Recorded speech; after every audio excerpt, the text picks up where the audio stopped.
Hello and welcome back to Fire Emblem Last Promise 0% crits low turn count playthrough. This video will be tackling Chapter 7. Chapter 7 was a huge pain point for me in my previous run, but it's a lot simpler with the old run to work as reference. We're joined by a new unit named Sia. We don't have the light rune that we used to have, so Storm has to be placed a little bit strangely. In the past, he used the light rune to block off that bridge and kill all of the nomads on the left side using just Stormbringer. But now he's not able to do that. All of our units actually end up having to pitch in on this chapter, which is pretty neat. There's a lot of enemy density. There's a huge amount of enemy density at the bottom of where we are, and we need all hands on deck, including our new unit, Sia. All you need to know about Sia is that she's just fast enough to double some enemies and has just enough magic, that she's basically just an upgraded version of Arthur offensively, though she's significantly frailer defensively. In a Grud's playthrough, she's one of what many people consider the best units in the game, and while I don't agree, I think she's vastly overrated because people assume that she has no competition, that she does, in fact, have. She's a lot better than people would expect, because having a high-range staff unit is super helpful for things like Physic and the status staves that you end up picking up, even though there's no warp or rescue stabs. It's also just really helpful to have a high magic unit because a lot of bosses have lower res than they do strength, or defense, and there is a brave 1-2 range fire tome that you can get that's really, really helpful. Storm getting crit by that nomad is really, really annoying, but all that means is that he has to just dodge one of the hits that comes from him, which is already something he was going to have to end up doing anyway.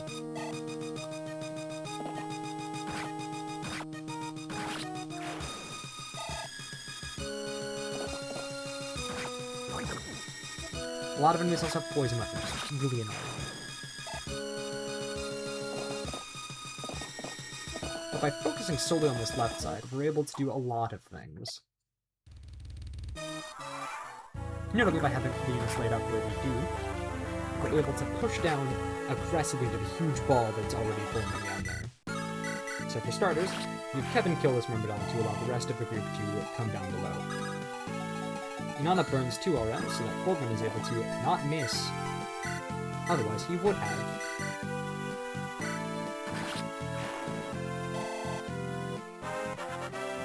We have Sean over to the left because we need a unit to visit a specific portion of the bottom of the map, and he is the least useful unit for pushing on the left side, because unlike Corbin, his strength is a little bit lower, and he doesn't need the experience.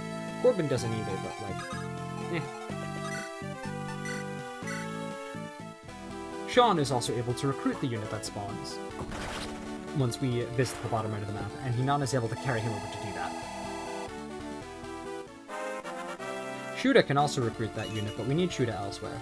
By killing the Nomad Trooper with a Killing Edge crit, we both free up the ability to move around a bit more freely, and we get the Drop Ball Angelic Robe.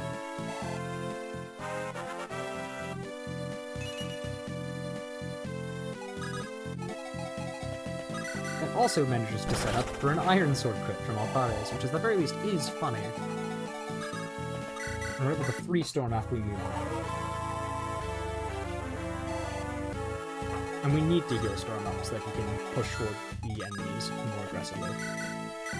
Sia is just fast enough at 9 speed to double 5 speed enemies, which there are a decent chunk of on this map. We have to handle things a little bit more conservatively than I would like in a Growth's playthrough, because in a Growth's playthrough you just have a super stacked Sean, Siegfried, and Inanna capable of one-running enemies with javelins, but, you know, you have to make some cedences due to not having Growths. Siegfried needs to not get crit by that Myrmidon who has a Killing Edge, which is actually pretty scary. We've eliminated most of the threat that's on this chapter.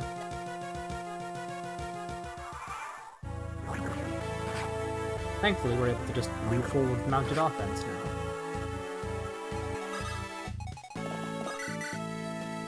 Corbin is also just strong enough, unlike Sean, to pick off that Myrmidon at 2 range.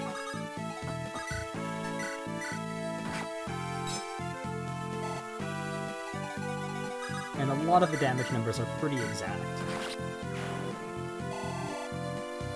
This chapter is the biggest show so far of why 0% growths actually is pretty interesting when impacting things like LTC.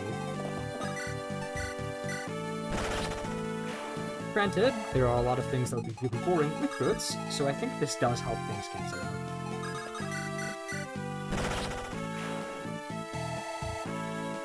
Al also gets slightly accelerated experience due to being a thief. It's not relevant, unlike some other games where thieves getting some experience is occasionally relevant. But it's something worth noting for casual playthroughs, because Altares keeps his personal plus 15 crit bonus as an assassin, and yes, that stacks with Silencer. He's a very, very silly unit to use, at least. Unfortunately, his skill is too low, even though his availability is really good, and the Fell contract comes at the same time as just a better assassin.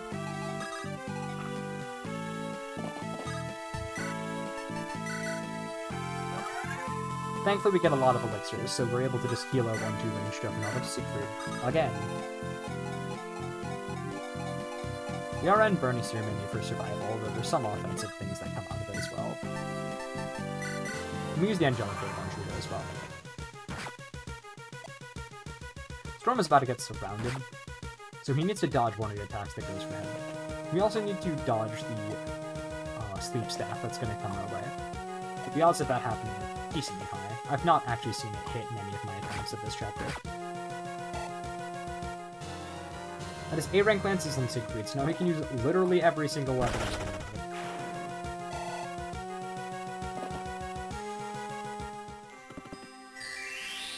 I've never seen this Paralyze actually connect.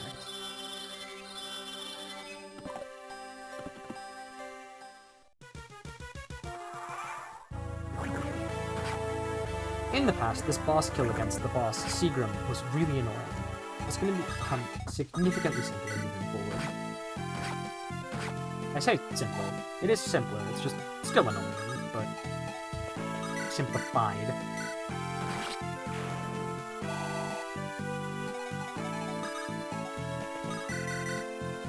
We still need to give experience to Storm, so we're doing some aggressive measures to keep him safe. If we were able to buy a longbow, we'd appreciate that, but we were on hills. It would have helped his survival out a tiny bit. As you probably noticed, he's very frail physically and not much better magically. And a lot of enemies in this game, as I mentioned, actually have stats to threaten units with.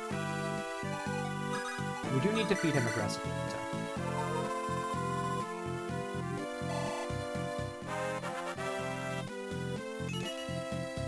We moved Tamiko down last turn, and she's going to be able to go into range of the spawning area for the unit named Noah. Noah is a hero that actually has the best combat for the rest of Siegfried Rune. The only other unit that has similar combat is a guy named Oz. Oz is a pre-promoted Noveman trooper that joins us later on, but he's not as important because he's not there for the two most annoying chapters of the run in Siegfried Rune. We move Sean so he's in position to recruit Noah next turn, which he's barely in range to do. As I mentioned before, Shuda can also do this, but he has better things to do. Coincidentally, Sean hits level 10 during the semi-finals. He still has a bit more time to hit it. He ends up overshooting and hits around level 12, I think, before he promotes, which is at the very least funny. Over his 2 runs of combat with that armor bet, Siegfried needs to land at least 1 crit on his 4 attacks with a killer lance. He's pretty much guaranteed to do at least 1 crit. Obviously not literally guaranteed, but the odds of it not happening are way lower than they are of it happening. So, I was comfortable going with it. In the past, I bought an extra Iron Blade to give to Noah to grind up his sword rank, but as it turns out, Noah's never going to hit a weapon level rank increase, and it doesn't matter if he does or not.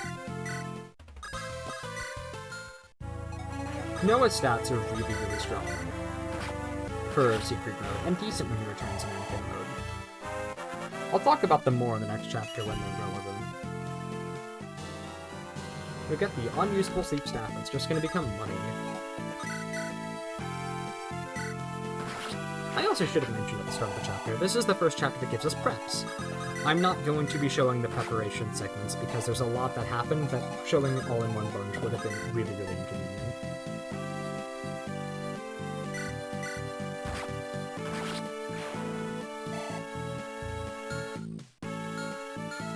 All you really need to know about Noah is that he has very similar stats offensively to what promoted Shuda would have, and defensively he's way better. He also joins with both with double B ranks in swords and axes, and his strength is 3 higher than what Shuda would have as a hero. So, considering Shuda's already a really good combat unit, you can look forward to, kicking ass and taking names. This long RN burn is probably for what you're thinking it would be. This boss is fast enough that nobody, not even Shuda, can double him. The only unit that can double him is Noah. And he has a lance and really high bulk, so there's only one unit that can one-shot him, and that's Shuda with a Lance Reaver. With 83% hit and 3% crit. I hated reading that, but hey, it's done now. It can't hurt me. Shuda is now very, very close to level 10.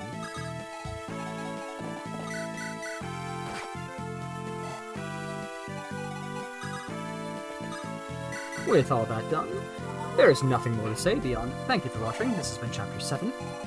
A lot of places will say that in order to visit the Guiding Chapter, you have to visit all the houses on this chapter. I didn't visit any of them. All I did was not skip this text, and I was able to embark on the side quest. So, yeah. Thank you for watching, and I'll see you next time for the dreaded Chapter 7X, the only chapter that features rain.